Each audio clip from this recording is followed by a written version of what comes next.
এই যে বন্ধুরা, আজকে আমার জন্মদিন, তোমাদের সবার জন্য চকলেট এনেছি। চকলেট খাও সবাই।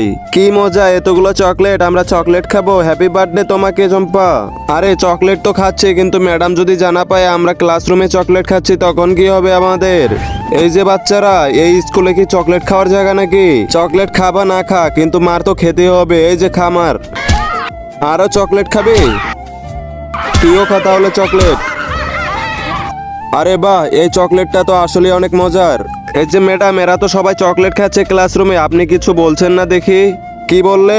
এর আগে তো তোমাদের বলেছি ক্লাসরুমে চকলেট খাওয়া যাবে না, এখন মার খাও সবাই।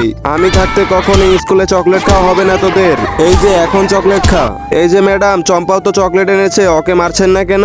এই যে চম্পা, তোমার ব্যাগ দেখি আমি। আল্লাহর নামটি দেখে যে এড়িয়ে যাবে তার মনের ইচ্ছা কখনোই পূরণ হবে না।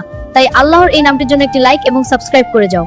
কই, চম্পার ব্যাগে তো কোনো চকলেট নেই, আমার সাথে মিথ্যা কথা বলা। এই যে আবার মার খা। আরে এইবার তো আমি ম্যাডামের থেকে বেঁচে গেলাম আমার বুদ্ধির জন্য।